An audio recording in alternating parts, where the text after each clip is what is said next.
good evening. I'm Tom Parker, your Lindner Center of Hope host this evening. So grateful to be here. So on behalf of Lindner Center of Hope, Jennifer's here and Dr. Tuell here from Lindner Center, I thank you for joining us this evening here in Lebanon, Ohio. Now, those of you who are here know where Lebanon is, but those of you who are virtual, we're at the countryside YMCA, beautiful place, very close to Lindner Center. Just a few miles away, so this is a wonderful place to be. Lindner Center of Hope, those of you who are here probably know we're on 36 splitted acres, and we're celebrating this wonderful program, 15 years of offering hope and changing the mental health and addiction trajectory. I've been there about 13 years, so I'm just so honored to be here.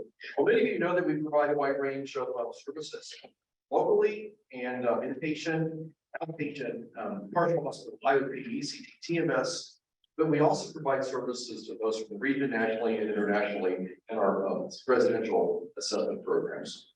So 15 years of providing service and rewriting the story for families and patients who are trying to move forward. And that's what we do. And so this evening, as we move forward, I'm so excited to present you one of my favorite people, and I think Jen, you agree. Dr. Chris Tuell speaks all over the country, and he is widely loved. He is the clinical director of addiction services at Lindner Center of Hope. He's multi-credentialed, very interesting, lots of fun, always talking about something interesting. So tonight, he's talking about addicted to numbing mental illness. So it's a great pleasure to present to you a colleague and dear friend, Dr. Chris Tuell.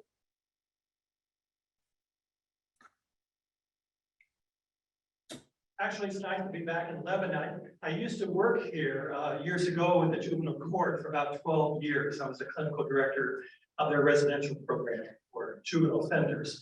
That's a long time ago, so it's nice to be back here. My son just moved to Lebanon about 6 months ago, so I'm back in this area. Good morning. So it's a pleasure to be here tonight to be a part of this presentation. I'm glad we have people here, and I'm glad we have people online to really talk about this very impactful issue, addicted to numbing mental illness, and how true that is. And we have so many things today that unfortunately can numb mental illness, that it's not always healthy for us, not always good. So just some background, I've been a clinician for 39 years. Got my doctorate from UC. I'm a licensed clinical counselor, licensed chemical dependency counselor, and I'm the clinical director of addiction services at Lindner. I work in residential as well as outpatient. So that's my background. So let's take a look here at what we're going to be looking at, our objectives here. Learn about the integrated relationship between mental illness and addiction. How are they related? Learn about the addictive brain as it pertains to mental illness. A lot of this is going to be very relevant to when we think about numbing mental illness with addiction. And then finally, talk about what I call the Cubist model of addiction, of co-occurring, this relationship between substance use and mental health. According to SAMHSA, which is the Substance Abuse Mental Health Services Administration, 83% of individuals with a substance use disorder also have a co-occurring mental health issue. So it's more likely that the person has not only substance use that I'm using to numb, but what I'm numbing is depression, anxiety, trauma, grief, loss, abandonment. So we'll talk about this Cubist model that gives us an idea about how we go about numbing these areas in our lives with various behaviors as well as substances. Now, we have these, unfortunately, incorrect views of mental health and or addiction, right? Many times people with mental illness are portrayed, a lot of times in a very negative and horrible way, right? We hear those labels, bipolar, psychotic, schizophrenic, narcissistic, borderline. We hear these labels, right? Or how is it portrayed in the media or in movies, right? Someone with a mental illness is portrayed as being what? Dangerous. When in fact, people with mental illness are more likely to be victims of violence than to be ever perpetrators. I grew up near Louisville, and last week or so we had that shooting in Louisville. And it was really interesting that there was a lot of information coming out, misleading information, that the shooter had mental illness, which is totally not true. That particular person, unfortunately, has CTE, which is chronic traumatic encephalopathy, which is the result of brain trauma, brain injury. But it was portrayed as a mental illness to make people think, well, this is the cause, when actually it was totally incorrect. So we have to be very careful about how this information gets out there, or how people are looked upon as being bad, or they're a failure. It's a character issue, or lacking in morality, lacking in willpower. What if I do have an addiction, a substance use? How many times am I seen as being what? Criminal. And maybe I'm using that substance to help me deal with trauma, PTSD. There's a lot more that's going on that we're not really aware of, right? But when it comes out on the surface, we think, oh, well, that's just badness, right? And what if I have both? And a lot of people have both, have substance use along with mental illness. So as I mentioned, SAMHSA, which is a Substance Abuse Mental Health Services Administration, indicates that 83% of individuals with a substance use disorder also have a co-occurring mental health issue. So when we look at treatment, many times we have to look at that on the sound at the moment.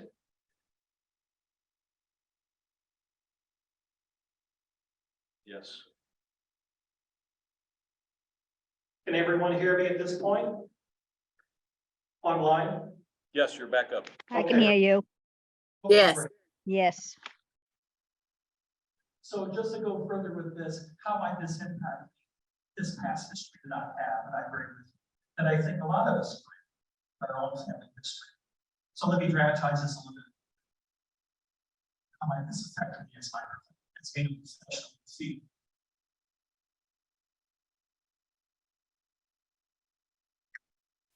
We have a volunteer, or people just shout out, pick 3 numbers between 1 and 10. 3 and 7. Sorry, what were they again? 3 and 7. 3 and 7, and one more. 9. Okay. I count for a second. 3, 7, and 9. Okay. Out of 3, 7, and 9, pick 2 numbers. Here, somebody here local. Out of 3, 7, and 9, pick 2 numbers. Yes. 3 and 7. 3 and 7. Okay. Take away 9. Out of 3 and 7, pick 1. Anybody? 7. 7. Okay, very good. 4 suits and a deck of cards, pick 2 suits. Anybody? Hearts and clubs. Hearts and clubs. Hard to do this with a microphone. Out of hearts and clubs, pick 1. Hearts. Okay, very good. Thank you. So we had our number left over 7. And the suit left over was hearts. And what do we get when we put the 2 together? Hearts. That's right. 7 of hearts. Now I knew what the answer was, right? I have it here on my slide.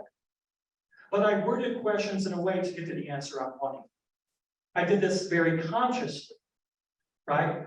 What if my Uncle Jim lookalike, I asked him questions in a way to get to the answer I'm looking for on an unconscious level. Because of that stuff that affects me, that influences how I interact, how I question, how I do my assessment, right? So I just bring this up, not only is it just a fun trick, but I bring it up because it's a way to make us aware of how things might impact us based on our interactions with people that maybe have mental health and or substance use. People are still trying to figure that out. Okay. Well, we'll move forward. You can see me afterwards, then I'll show you how to do it, okay? I don't have 52 slides up here either, so.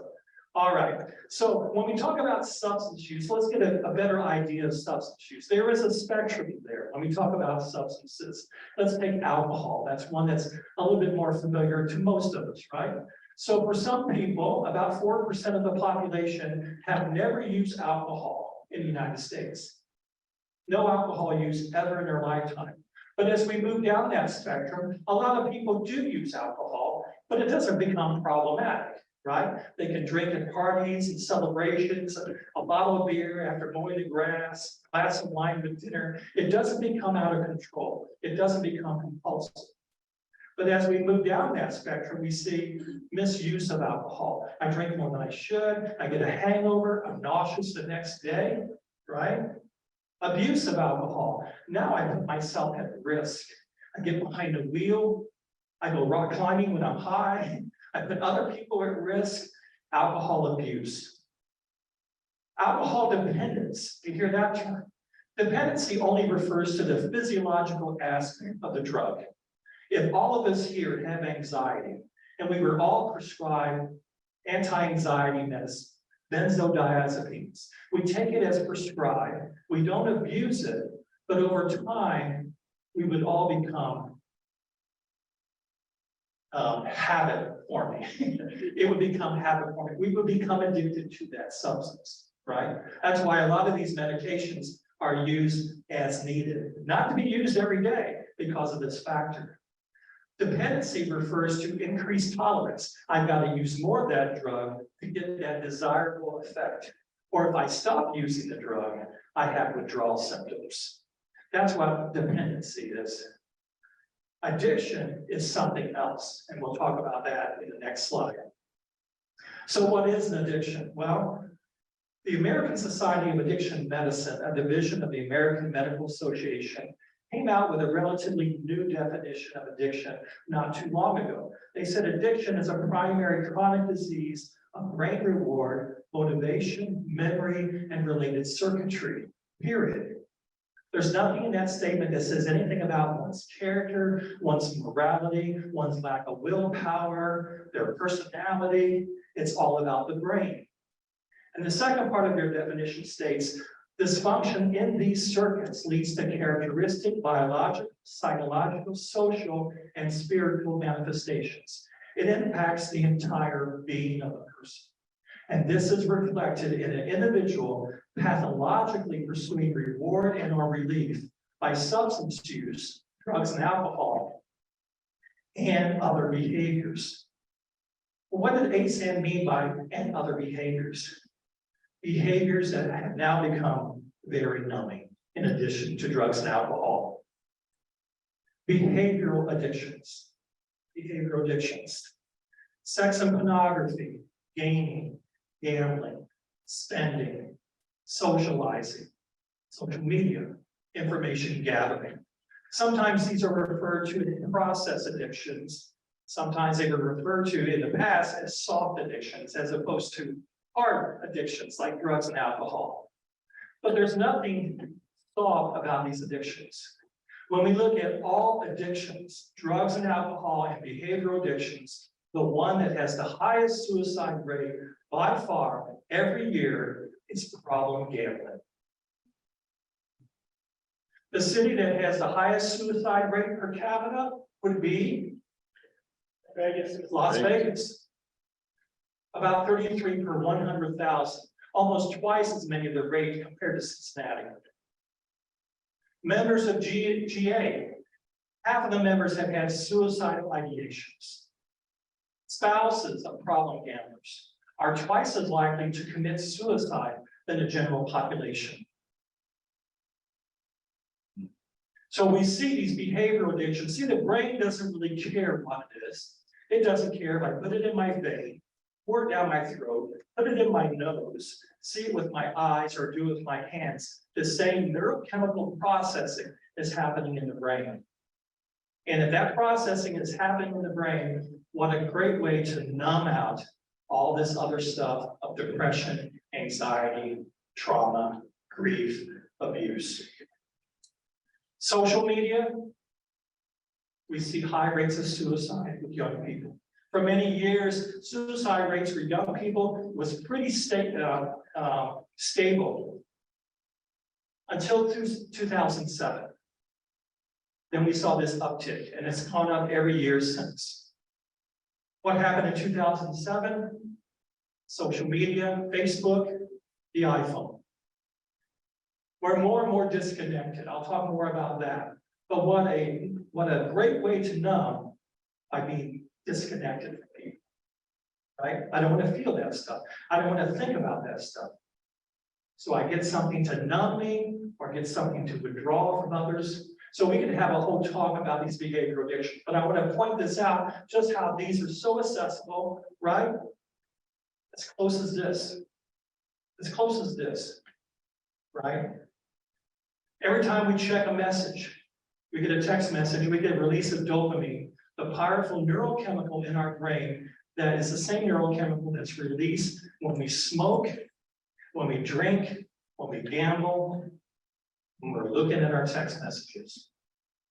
Right? So these behavioral addictions become much more and more problematic. All right, going forward here.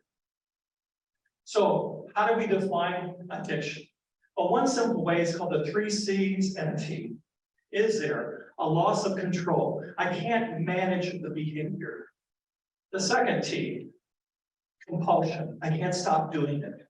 Can't stop doing it. Probably the most important of the 4. I continue to do it despite the negative consequences. I continue to do it knowing that I could lose my job, lose my marriage, I could go to jail, and I do it anyway. That's the true essence of addiction. And finally, thinking or obsession. I can't stop thinking about it. Might be the last thing I think about before I go to bed, or the first thing I think about when I wake up in the morning. Now I have a kind of a handy-dandy way here in Ohio to remember the 3 C's and the T when it comes to gambling. And that is because it is our first 4 casinos here in Ohio, Buckeye State. So just a handy-dandy way to remember that, right? Now, I want to also mention this little comment sidebar, sports betting, the accessibility of gambling, right? We can do it on our phones now. And remember that spectrum I talked about with alcohol? Some people don't gamble. A lot of people gamble and it doesn't become problematic. But for some people, it's destroying their lives. And we know when there's more accessibility, problematic gambling increases. All right, so going forward here, how do we become addicted to numbing mental illness? How does that happen? Well, this is what I call CUBIS. It's an acronym for 5 things that show how we numb. Some of this happens actually out of our control. Maybe it's because of our family history in some ways, or what happens within our brain over time. But let's talk about these. So the C is a chemical issue. Now we have lots of different neurochemicals in our brain. They help us think and feel and behave. And sometimes we think that these levels of neurochemicals are either being absorbed too much or not enough, and therefore, as a result, it makes a person maybe more susceptible to depression and anxiety. Right? Let's say I have anxiety. I don't want to feel that anxiety. How do I numb that? Well, if I smoke that joint, it's going to bring that anxiety down. Well, let's say I have depression. How do I numb that? Well, maybe I use a stimulant. Maybe I go gambling. Maybe I look at pornography. And I'm regulating my mood based on that substance. I'm using that substance as a way to numb out those depression thoughts or feelings of anxiety, right? That chemical piece. Some people, of course, have unresolved issues. The majority of folks that have a substance use disorder, 50%, and some experts even say 80% of folks that have a substance use disorder also have trauma in their history. PTSD, trauma. Unresolved issues, things I don't want to think about, things I don't want to feel. I don't want to go there. I don't want to think about that. Maybe I'm reminded by something I see on TV and I want to numb that as quickly as possible. So, I light up a joint, I go to Kroger's and get some beer. I numb that. I don't want to feel that stuff. I don't want to think about that stuff. And that stuff might be trauma, grief, loss, abandonment, abuse, right? Unresolved issues. Beliefs that are distorted. Sometimes our numbing takes the form of distorting our beliefs, how we think, right? Let me go back just a little bit on that unresolved issues. I thought it was something I want to mention real quick. And that is, a lot of times with drug and alcohol programs that help somebody in their recovery. A lot of times those people coming out, and I see this pattern, I've been in the field 39 years now. I see this pattern, but they come out of drug rehab, who like knuckle it, go to meetings, and only relapse soon afterwards. Because they have unresolved issues that are not being addressed, not being processed, not being talked about. We have to treat both of them at the same time. Okay, I want to get that in there. So beliefs that are distorted, right? We all grew up with a belief system. It's how I see the world, how I see myself. It's made up of the messages I get from my parents, relatives, teachers, coaches, clergy. But maybe some of those beliefs that I have are not true. Maybe at 10 years old, I have the belief that I'm not good enough. I'm insignificant. I don't matter. And that belief stays with me into my adulthood. And it affects my relationships with people, my ability to trust, my ability to connect. Maybe I believe the only way I can feel comfortable in a social setting is having a drink in my hand. The only way I can relax is to smoke a joint. Well, we know that's not true, right? I can relax. I can be social lots of ways. Right? I used to be in a band here in town years ago, and some of the guys in the band thought they played better, you know, when they were high. Well, they just thought they played better. It's really distorted thinking there, right? But here's a more dramatic example of this. And I work with all kinds of addictions, as you might guess. Now, if I'm working with someone that has an addiction around sexual behavior, I might see something like this. In a healthy relationship, it starts off with friendship. Then over time, you develop trust. And then commitment. And then intimacy, closeness. And then sex, right? Now we know it doesn't always happen that way. There's Grindr, there's, Craigslist, there's all these things out there. But when we think of a healthy relationship, friendship, trust, commitment, intimacy, closeness, and then sex.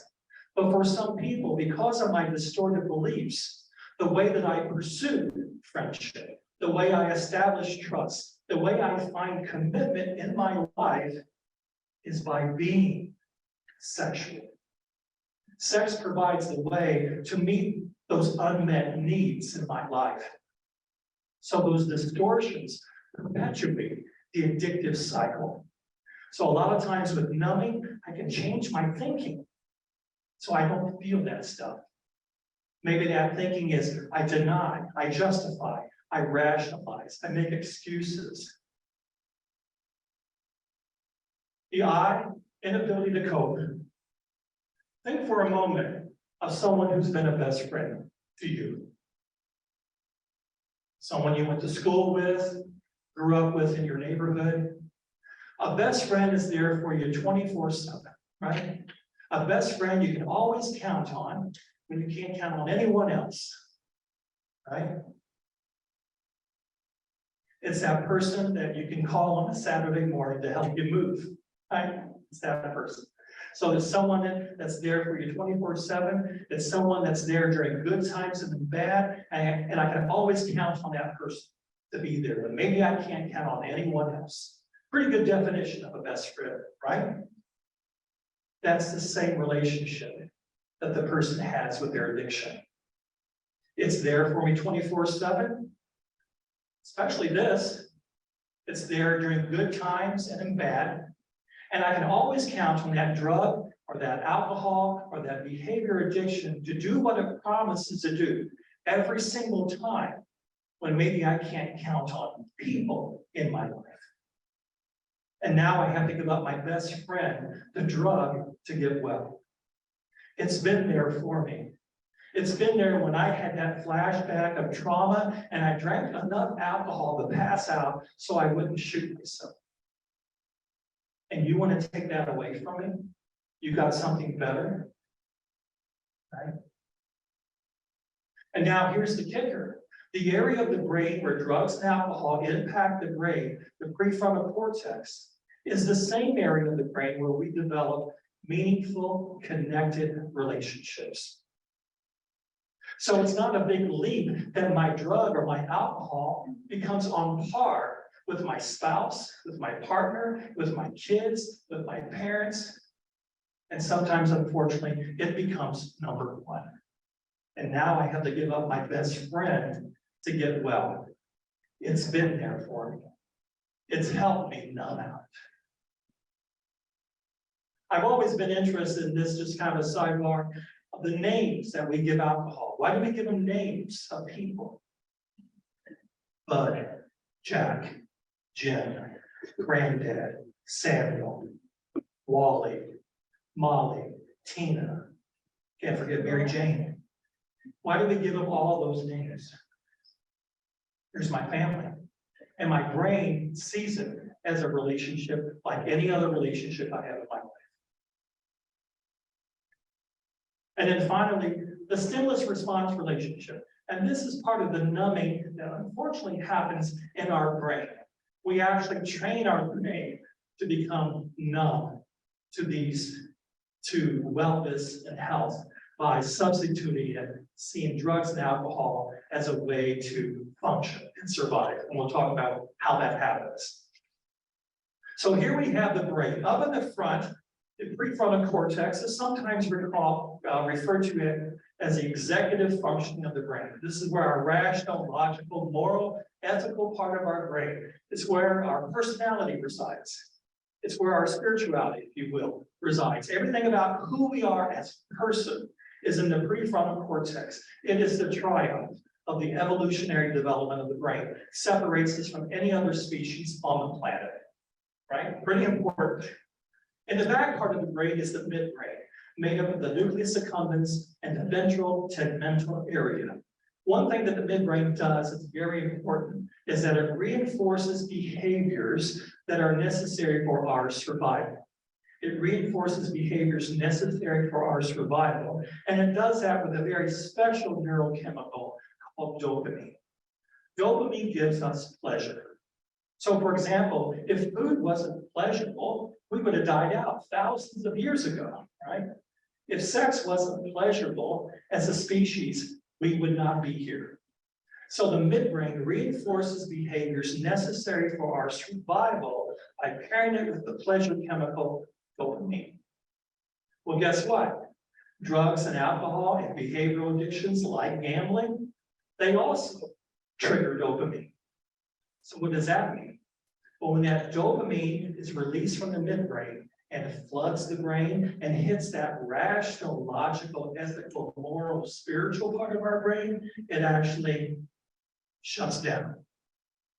It goes offline. The triumph of our evolutionary development goes offline. This is called hypofrontality, a shutting down of the rational, logical, ethical, moral part of our brain. When this happens, another neurochemical is released called glutamate from the prefrontal cortex back to the midbrain. Glutamate is the most abundant neurochemical in our brain, and glutamate has a lot to do with learning and memory. The glutamate memory chemical tells the midbrain two things about drugs and alcohol. Now, first of all, the brain doesn't really care what that is, right? Like I said, whether I put it in my nose, my mouth, in my vein, see with my eyes, it just knows that dopamine is being triggered, and therefore, whatever that is must be important. It's giving drugs and alcohol much more importance than it deserves. Actually, it doesn't deserve any importance. The glutamate memory chemical says two things. It says, number one, hey, brain, don't forget this, drugs and alcohol. And number two, go out and get it. So part of this numbing actually happens within the brain. The brain starts to see this as something very important to do. So as a result of how drugs and alcohol and behavioral addictions have on triggering the dopamine reward chemical, shutting down the prefrontal cortex, that rational, logical part of our brain, releasing the memory chemical glutamate that says, don't forget this and go out and get it, the brain now believes, in our case, drugs and alcohol and behavioral addictions equals, just like food, survival. Now, we all know rationally, I don't need alcohol to survive. I don't need gambling to survive. That's true. but the brain thinks we do. And it drives the cravings, it drives the urge. But how have we treated addiction in the past? We treated it like it was just a part of the prefrontal cortex, that it must be an issue of character, a lack of morality, a lack of willpower. Someone was weak, someone was bad, and now we know none of that is true. It starts much earlier and deeper in the brain and drives the addiction. But how have we treated it? Shame, guilt, blame, coercion, incarceration. Now, addicts will do nasty things. I'm not saying they don't. Addicts will lie, cheat, and steal, right? But if we all go 3 days without water, 3 weeks without food, we would all lie, cheat, and steal too. It's the same thing. But unfortunately, we treat it like it's an issue of character, a lack of morality. All right, so when we look at this, this provides a template. How do we deal with this numbing issue, right? Well, chemical imbalance, medication management.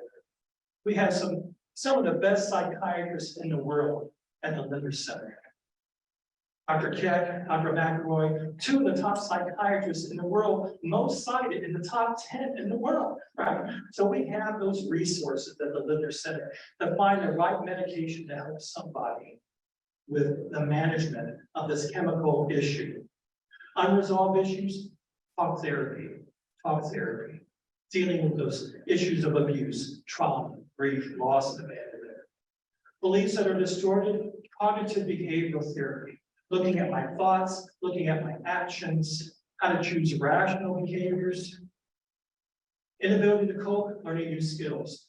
We do a ton of something that's called DBT, dialectical behavior therapy, a type of therapy to help people better manage and regulate their emotions, to deal with or have better tolerance in distressing situations, how to be more effective in interpersonal communication, right? Learning skills. Other skills can be meditation, guided imagery. I do hypnosis, very valuable. It's not this parlor trick. It is something that's very therapeutic that can be helpful. Community support groups, AA, NA, Smart Recovery, Gamblers Anonymous. All these things help augment that. And then the stimulus response relationship, the education about what's happening in the brain. It's not about badness. It's making people aware of what's happening. You know, it's not much different from telling your grandma, you know, grandma, if you don't bring down that sugar level, we're going to have to lock you up. It's the same thing. All right. Okay, going forward here. Let's go a little bit deeper here in this pathway, a pathway to a better place where I'm not numbing. So we have this super highway here. This is a well-maintained road.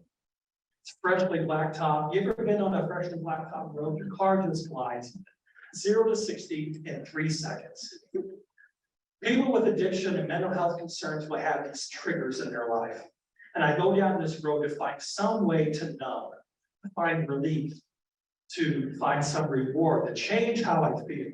And these triggers can be any number of things. Maybe behaviors that are happening in my life, grief, loss, abandonment, trauma, and abuse. Situations, marital problems, family issues, unemployment, medical concerns. Or feelings, anxiety, depression, stress, anger, hopelessness. So part of treatment that we do a lot of times is, what are these triggers? How do I become more aware of them? Yeah, in front of them. Because these triggers, a lot of times for people with addiction that are trying to numb these things, will use all these numbing devices. Alcohol, drugs, gambling, pornography, sex, spending, gaming, the internet. So how do I build a new road? A new neural pathway in my brain. A pathway towards health and wellness, happiness, peace, meaning and connection. But it takes time to build a new road, doesn't it? I'm sure you've been living around some construction site. Are they ever going to get done with this road? It's always time.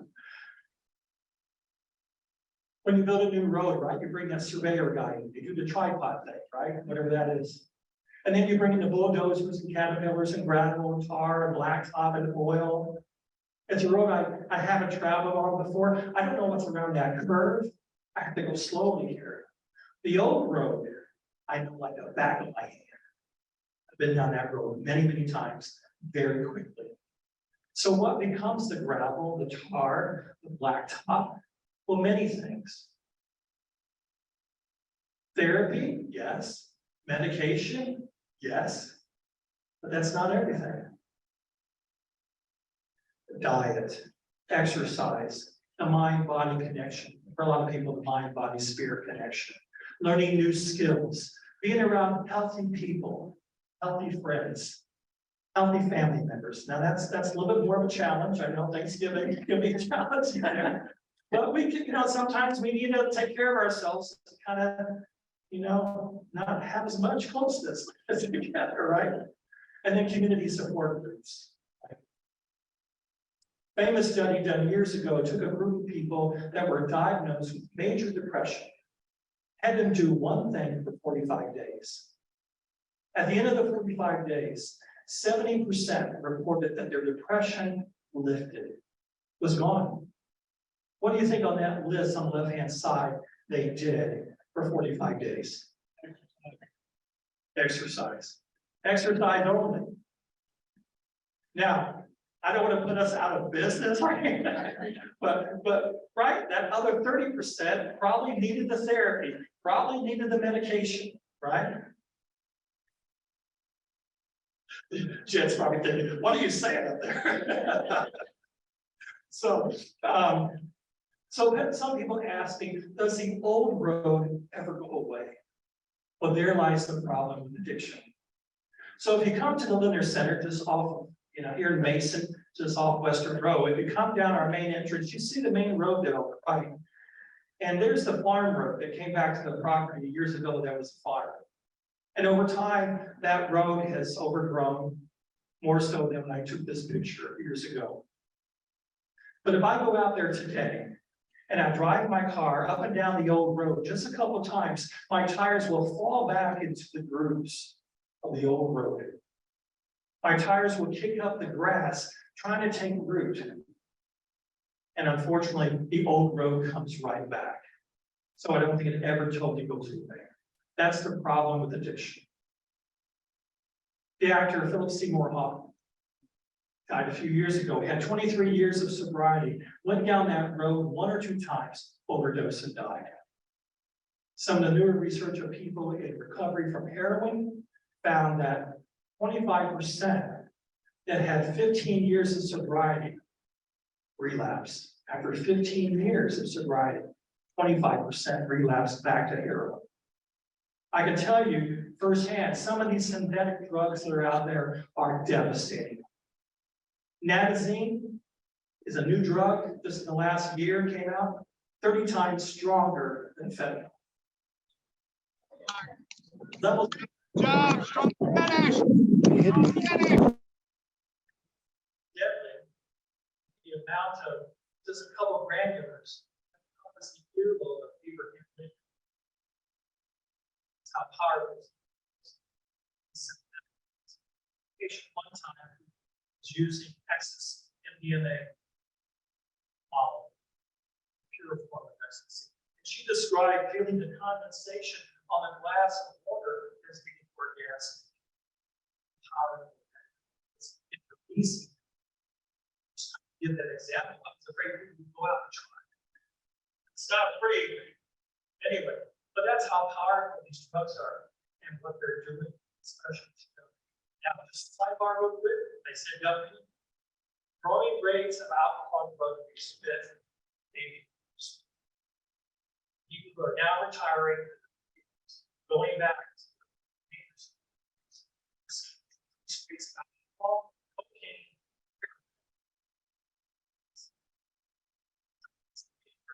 residential. We've seen that already, some of that. Sound is messed up again.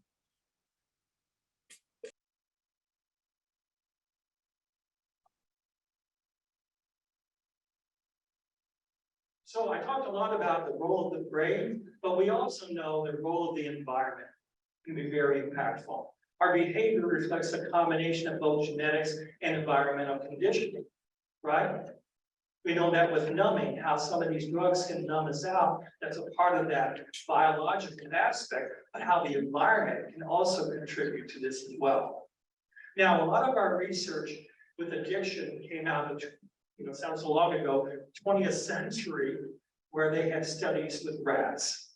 Now, I do have a rat picture coming up here, so just alert people, part of the anxiety treatment is exposure. So there you are, just breathe in, there you go, it's okay. And what they did with this study was they would put a rat in a single cage, and then they gave it a choice of water, plain water or water laced with drugs, heroin or cocaine. And they found that the majority of the rats preferred the drug-laced water. Many of them overdosed in the study, and those that overdosed, many of them died. And that was our model of addiction for a long time. If you're exposed to it, you can overdose, it can kill you, period, right? Now, this study was replicated not too long ago by Bruce Alexander at the University of Toronto, and he created what he called our rat park. A rat park with levels and tunnels and other rats to be with. Rats doing rat things, right? Making baby rats, just rats doing rat things. And he gave all these rats the same choice of water, plain water or water laced with cocaine or heroin. Well, guess what he found?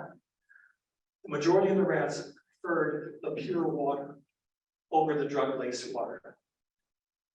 Very few overdose, none of them died. Maybe it's about the cage. Maybe it's about the environment. One of my favorite parts that Alexander did was that he replicated the first study. So he had these addicted rats. He put the addicted rats into the rat park, and they started drinking the plain water.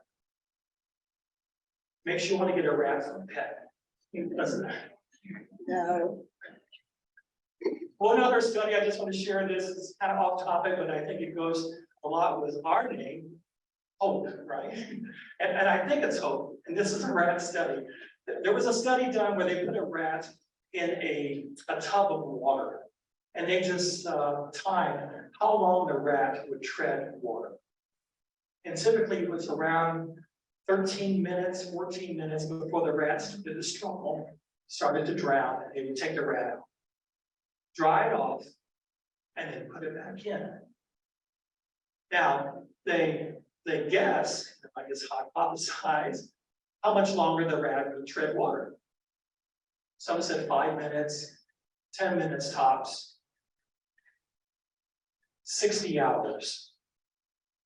60 hours. Now, I don't know if rats have hope, but the idea that if I just hang in there long enough, I'll survive.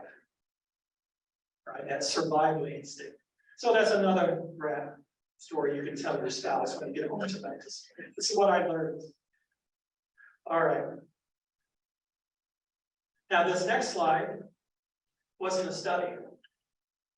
At the end of the Vietnam War in 1975, 1 out of 5 soldiers coming back from Southeast Asia were addicted to heroin.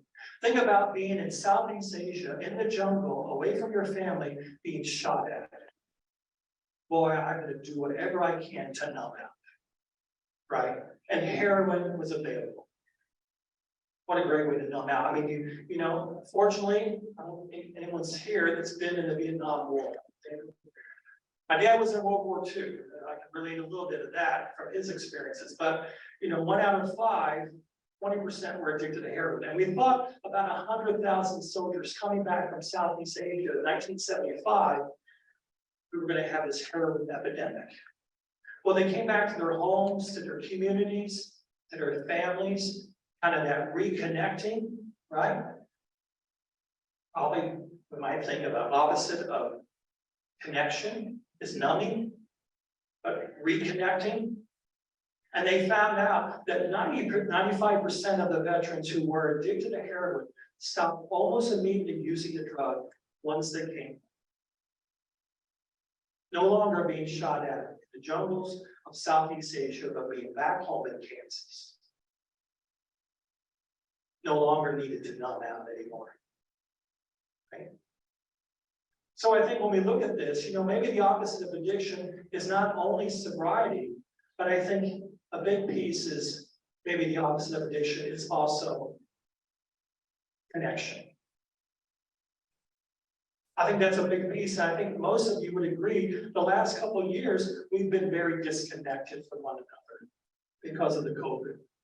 And people with mental health and addiction challenges have a natural tendency to disconnect already. They isolate, they pull away. And now we're told that we need to do that for our health reasons, and we needed to do that.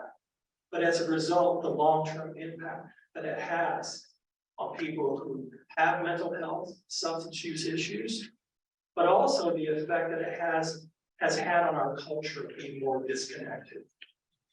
I think a lot of times, unfortunately, when we're disconnected, when we're not connected, right, we're disconnected.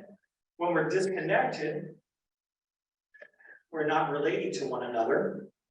And when we don't relate to one another, perhaps we have, experiences of being, questioning other people, doubting people, not trusting them. And then from that, maybe some paranoia about that person, anger, hatred. I don't know. This lack of disconnection, I think we've seen that, and it's greatly impacted. I hear this a lot in my everyday work. People who, because of being disconnected, and what we've gone through the last couple of years, has, I think, affected our culture in many ways, our society.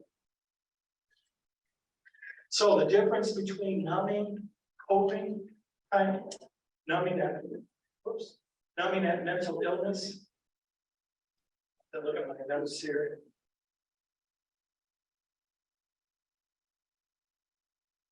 So for many people who use alcohol or drugs, right, they do so as a means to disconnect, as a means to no longer experience those emotions, those thoughts, those feelings that become overwhelming, right?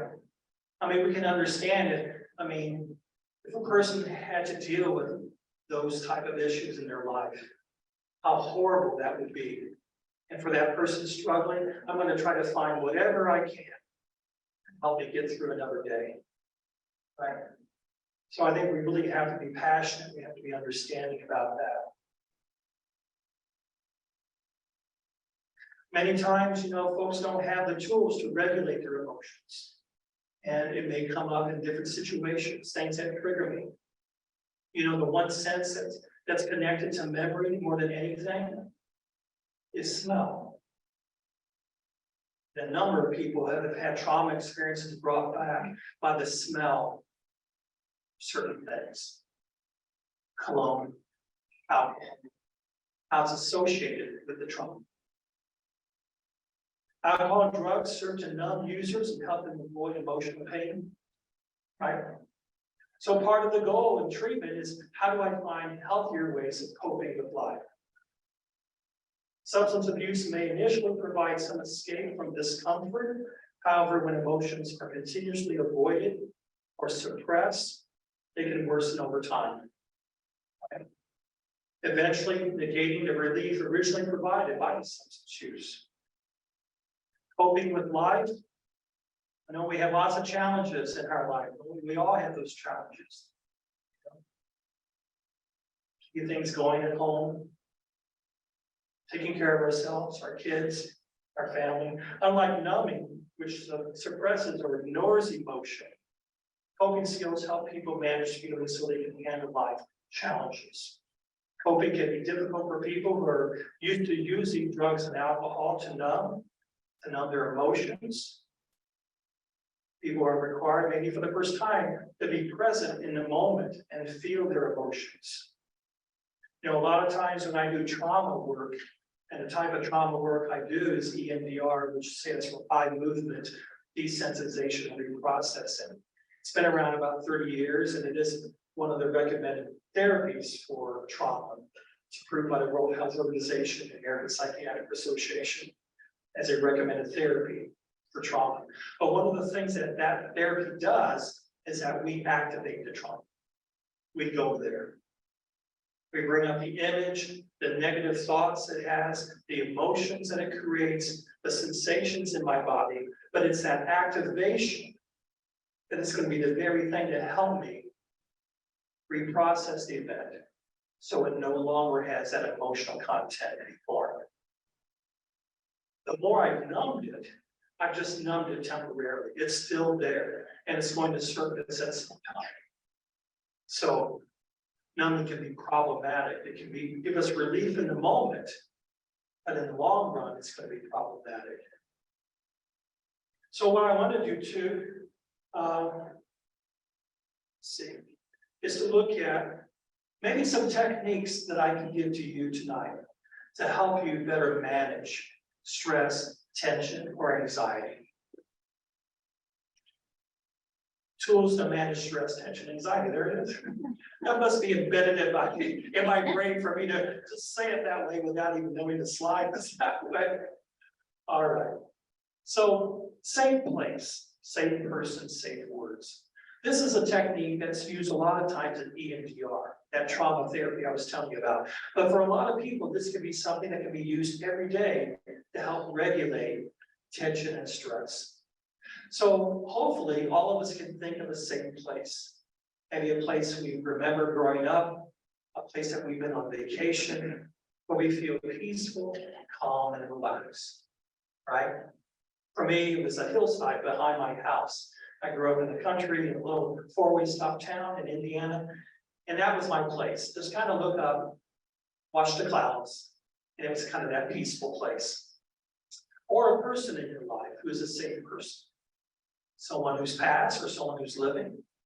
Can be a religious figure, can be a superhero, but someone that represents that safe person to you, right? Someone who's protective, caring, supportive, loving. And then if you think of that safe place and safe person, and if you combine the two together, what's a word that describes the combination of those two? We would call it our safe word.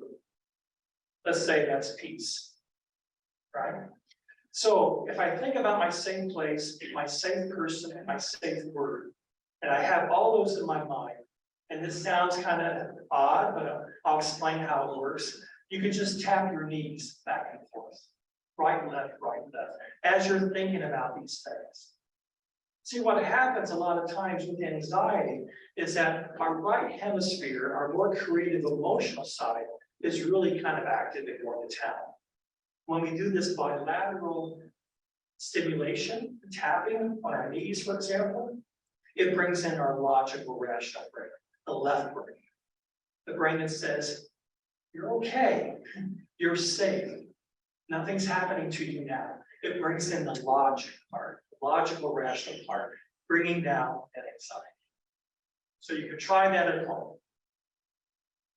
For people that are here, all these I'm going to talk about, I have it on a card that you can keep in your purse or wallet, so I'll pass those out. Visualization. This is kind of an interesting one. Let's say mine is that place on the back of the hillside of the house I grew up. And the last time I probably laid in that field was probably about 40 years ago, 50 years ago, okay? But let's say I go back in time. Let's say, 50 years ago. Really old. 50 years ago. And I bring up that whole scene.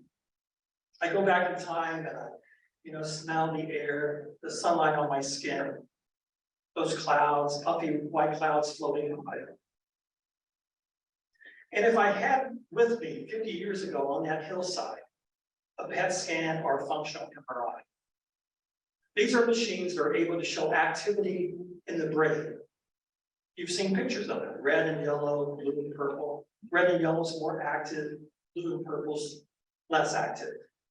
But nevertheless, we would see how my brain is responding at that time, back when I was 10 years old. Calm and relaxed. Now I go home tonight, I sit on my couch or lay on my bed, and I bring up that same scene. I bring up everything about it.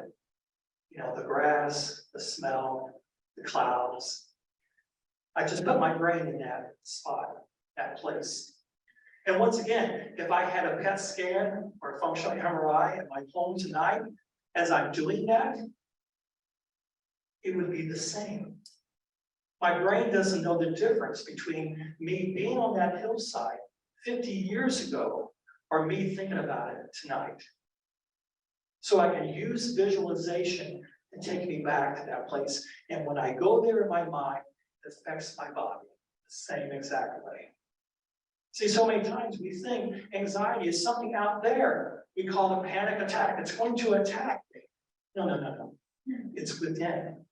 And actually, anxiety is like pain, right? Nobody wants pain. Nobody wants anxiety. But if I didn't feel pain, I wouldn't take my hand away from the stove. If I have a cavity, the pain says something's wrong here. Anxiety is like that too. My car breaks down. I want to feel anxious in the part of town I'm not familiar with. Keeps me safe. Keeps me out of traffic. So the anxiety is good for us. Pain is good for us. It's just how do I manage it, right? The pain analogy, just real quick. Some people are born without pain receptors. About 100 people in the world are born without pain receptors. They never feel pain. So we might think, well, that'd be like Superman. Stub your toe, never feel it, be great. Their life expectancy is half. They die in their 30s. They're not taking their hand away from the stove. They're walking on broken bones, doing more damage to their body. So pain protects, so does anxiety. It's just, how do I learn how to manage it? Visualization can help me. Bilateral stimulation, and we just talked about. That tapping, right, left, right, left. I have people who have anxiety driving the car, tapping the steering wheel. They're at a board meeting, underneath the table, tap your feet, right? That bilateral stimulation. Very simple, but very effective. Diaphragmatic breathing, breathing from our diaphragm. Well, how do I know if I'm breathing from my diaphragm? Well, if you're laying on your bed, you put a book over your belly button. When you breathe in, you want the book to go up, right? If you're laying in a chair that reclines and lays back like that, the only way you can breathe is through your diaphragm. And why is that important? Well, this is the cool thing. When we feel anxiety, the brain thinks there's a threat, fight or flight, right? So in order to survive, and the brain is only focused on surviving, right? That's survival. Everything else is secondary. You know, without survival, there's no point to anything else. So the brain focuses on survival. But if there's a threat that increases anxiety, fight or flight, the brain sends blood to our legs, blood to our hands for fight, to our legs for flight. When I breathe in diaphragmatically, I'm getting more oxygen in my blood vessels. They dilate, allowing the blood to return back to my brain, giving the signal there is no need for the anxiety. Everything's A-okay. That's why that breathing is so important, right? There's a lot that goes in there about diaphragmatic breathing. Ice. I get this wave of anxiety, right? But every wave, when it reaches the shore, is calm. So what can I do to ride the wave out? No one's ever died from anxiety. I go to the freezer, grab 2 ice cubes, hold them in my hand. You've heard that term mindfulness? Well, this is kind of forced mindfulness. There's no way I can ignore the ice. You know, I can't pretend I don't see it. You know, I still have it. It breaks that thought of the anxiety, focuses on the ice. While it's cold in my hands, it's starting to melt and drip on the floor. It takes my focus here. This is what DBT does in their mindfulness discussions. We have, I don't know, 7 or how many groups at Lindner ongoing about DBT. Very effective, very helpful. Box breathing, a technique that's used by Navy SEALs. When I first heard about it, I thought they replaced the box and they had to learn how to breathe. No, that's not it at all. Box breathing, and you can do this with me. Breathe in for a count of 5. Hold Hold it for a count of 5. Exhale for a count of 5. Just like that. Once again, very simple, but very effective. Some people use 7, I use 5, box breathing. And then swirling. Swirling not to be confused with swirling. Somebody, thank you. Swirling has to deal with some imagination. A lot of times people feel that knot, that anxiety, that tension in their stomach or chest, right? So the next time you feel that, notice if you can, which way is it moving? Is it moving clockwise or counterclockwise? Let's say I have that sensation, I'm noticing it. It's moving in this clockwise motion. And once I determine which way it's moving, now in my mind, reverse it, like an undoing. You know, you've seen those big ropes on the side of the dock that are woven with other ropes in a clockwise fashion. It's like taking that big rope and twisting it in the opposite direction of the threads, loosening up those threads. That's what it does. It just kind of loosens that up. So I do have this on a card that you can keep. You can utilize these at any time. And I do have, I did call it, all right, full-time tools, okay? There's just a handy way to remember it. All right. So, so a lot of what we do in treatment, right? Many of us, they have different roles at the Lindner Center, from our, CEO down to our cooks, all have some capacity that they work with patients, right?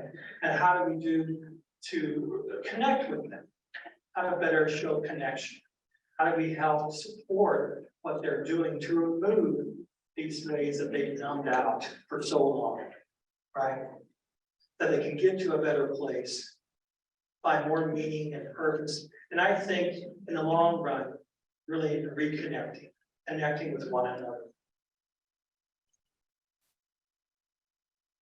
Years ago, and we'll take some questions here, but years ago when folks had relapse, there was this kind of belief that they weren't working hard enough.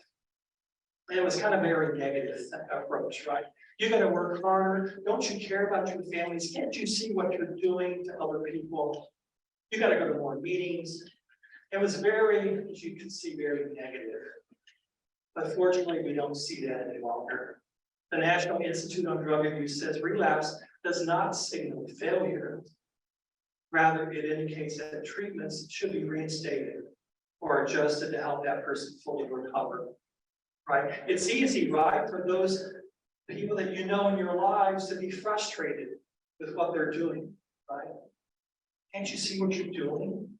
Don't you care about your family? Don't you care about me? Well, as we know with the brain sees a lot of times this is something that's essential for me to do.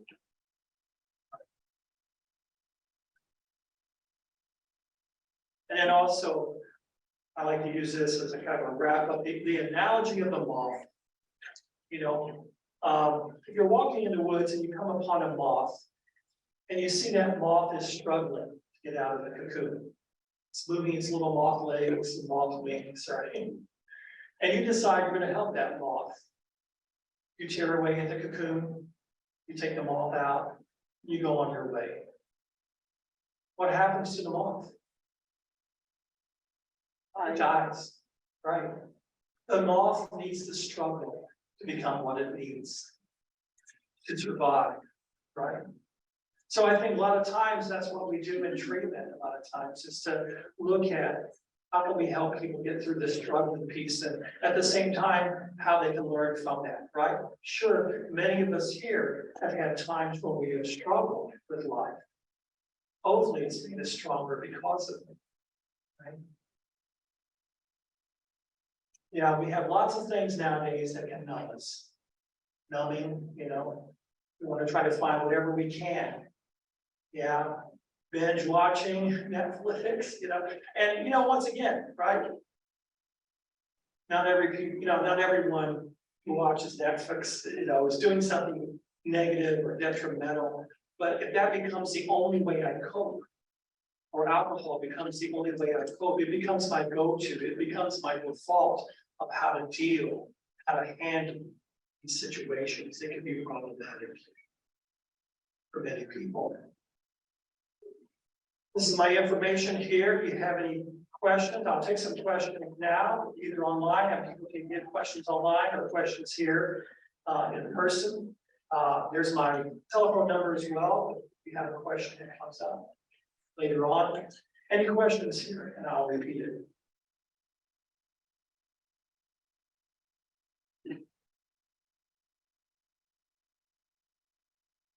Yes, sir.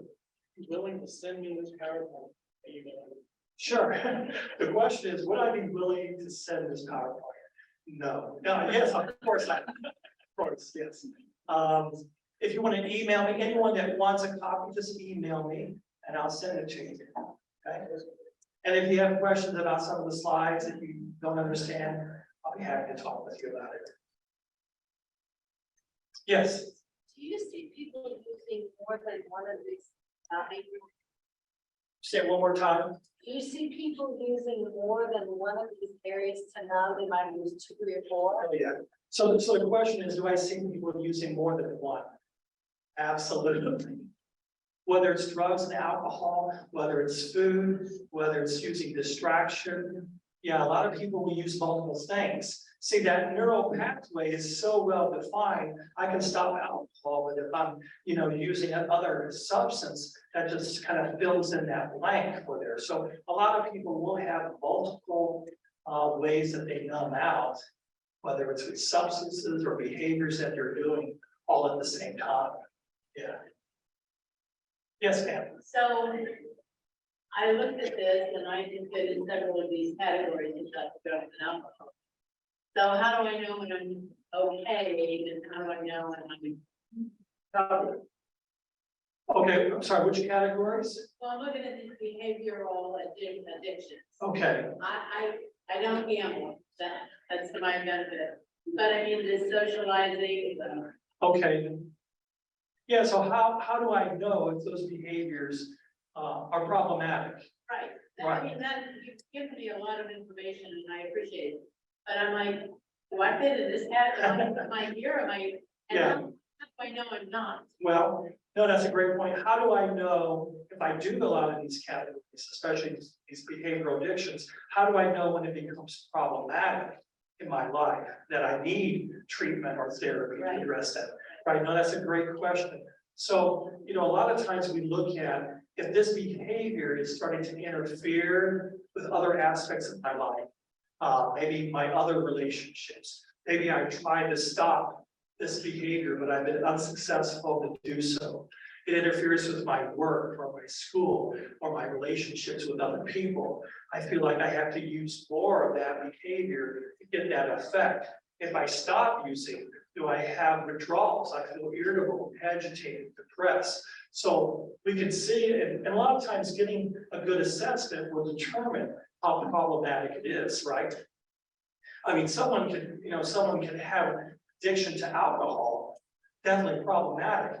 And over here, I can drink once a year.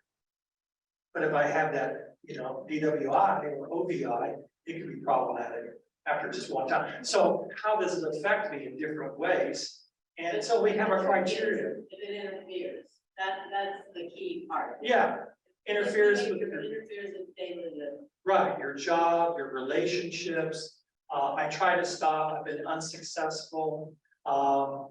It's affecting interpersonal, pieces in my life, increased tolerance, withdrawal symptoms. These are all the things that we see that really goes across the board, whether it's alcohol, gambling, any of those other, drugs, they all have that same kind of criteria that we look for. And based on that, then we decide through the assessment, what is that level of care that's going to help that person, right? Some people for imagine, if you hurt your knee, okay, do I need a cast? Do I need surgery? Do I need PT, OT? What is that level of care to bring my knee back 100%? Same thing with this. Is it outpatient, intensive outpatient, residential, inpatient? What is that level of care that's going to be best helpful, least restrictive, but help that person be most successful in that least restrictive environment? So that's where the assessment comes in to kind of really help and determine what is that level of care that is needed. Yes, sir. So like, as you're describing the brain and all this stuff, it's like, we all have brains and we all have these pathways. It seems like some people are more prone to addiction, but is it fair to say that we're all really wired with the same circuitry to be susceptible to addiction? No matter what the addiction is, Yeah. whether it's a substance or a behavior? Yeah, so the question is about how the brain is wired and how susceptible someone might be. Well, we do know things like diabetes. Diabetes can run in a family, right? Hypertension can run in a family. And that's what we also see with things like depression, anxiety. Now, it doesn't mean I'm going to be depressed growing up because I've had that, but I may have that genetic predisposition for that. Let's say I don't develop depression, even though mom and dad were depressed, but then I have trauma. And boy, that kicks in. Same thing with alcohol use or drug use, you know. Dad maybe drank a lot, but maybe I don't even touch it. But I may have that genetic predisposition that makes me vulnerable to that. I may not develop it, but given the circumstances, what coping strategies I have, what supports I have, may impact how much that affects me. Thanks. Yeah. Okay, There's a few questions online. okay. Question online? One of the ones that is in here is that, You want to, yeah. for example, it's a behavioral question as opposed to like the alcohol, and they're saying like hoarding. Yeah. Would that be something that could possibly benefit it from, the question is, from being hypnotized? Well, so the other question, I guess everyone heard that about hoarding. You know, there are certain behaviors that do respond to hypnosis. A lot of times I use it for phobias and fears and behaviors that people want to change. So if I was working with, you know, let's say 3 people and they were all listening at the same time, each person's response is going to be different to that. So it kind of depends on the individual, how they respond to that technique. But it can be helpful for some people, definitely. I mean, I've had people who, you know, who were smoking, and, you know, I had a person, you know, after one session was smoking a pack a day, stopped. You know, so, but that doesn't work with everyone. Kind of more depends on that individual. I just facilitate the process. I'm not doing something with someone with hypnosis. I'm just helping them facilitate their own healing from that, if that makes sense. Right. Yeah. Because the question then went on, it was like, so could you get them to clean their house? So could I get that from my house? My wife, I told her by 7:30 to have the house clean. Well, you know, it's one of those things that you can't make anyone do anything that they wouldn't normally do, right? You know, it's not like how it's portrayed with kind of in the movies, you know, or crowing like a rooster, or any of those things. But I will say there, you know, there's been a lot of medical hypnosis use back before we had anesthesia or morphine, right? Back in the Civil War days, people did surgeries using hypnosis, and you know, surgeries were performed without any anesthesia, but they were in a hypnotic state. So the brain is very powerful. We had forgotten how powerful it can be. The other question that I've seen in here, Doctor, is it said, where would you recommend one go for help or a group to deal with a loved one dealing with the mental health and addiction issues? So I guess what they're asking is, could you explain a little bit more about the Lindner Center of Hope? Okay, that's someone local? Do they? I don't know. Okay. Laura, if you can type in or Yeah, where you are located. so they were asking about where maybe a family can get help. Well, I think nationally, certainly there's a National Alliance of Mental Illness. They are here in Cincinnati. Okay, so, yeah, so, You know, NAMI has chapters all over the country. They can certainly touch base with the Lindner Center about what services that we can offer there. But yeah, these are, you know, support programs, especially for family members. Maybe I have a loved one who doesn't want to go to treatment, but I need to talk to somebody. So NAMI has a support groups, excellent organization. We work with them a lot. She said, thank you. Okay. All right. I got one. Yes, Isn't procrastination a mental illness? say again. Procrastination to the mental illness. Oh, I don't know. I have to think about myself now. I heard. You know, sometimes, you know, it might be, what does that kind of bring up for me? You know, maybe I don't want to feel like, I mean, you know, if someone is, you know, this kind of gets into other things, but, you know, maybe I feel there's some control by not doing it. I don't want people to tell me what to do, or, you know, so it's very individual. Normally, it's not something that we would see as a mental health issue, you know, but it might be some indicator of something else going on. The other questions in there, and this is actually more for the Lindner Center, excuse me, Doctor, people. For those of you that are asking the question in chat, how do you get a copy or review this presentation? The presentation is then edited and it is given to the Lindner Center of Hope, and they post this on their website. Great. So that'll be within a few days. It's in the resource section Good. of our. Resource. And that where it's posted in their website is in the resource section. Great, thank you. All right. Anybody else? Yes, ma'am. I know that recovery for an addict is ultimately up to them. But I love this about the connection part. Is there any, you know, it's so hard to not react when you're living with a person that is off the rails. But are there any, and I know there's Al-Anon and I know there's NAMI, but ultimately what I personally get is you need to leave. And I don't, I guess I'm strong, I don't know, or stupid, but is there anything that you have found that is most effective for family members to encourage their addicts to get help? Yeah. Well, so the question is, you know, what have I found maybe to help family members to encourage their loved ones to get help? That's a tough one, right? Because I mean, how much can I influence them to do what they need to do, right? So I feel, and that's frustrating, right? I feel limited about that, how much I can do. Sometimes folks will use interventions. Now, I want to say, not necessarily what we see on TV, but, you know, those interventions where, you know, family members, you know, someone who's a certified interventionist can help facilitate that process. I don't really believe in the strong arm kind of thing, you know, where they, you know, kind of be more aggressive and, you know, they need support, right? And so how do we do that in a way that helps them want to get help? Because that's what's going to be most effective anyway in the long run. So sometimes family members will seek counseling for themselves, right? Just to kind of work this through and process it, even though the person that really needs the help is not there.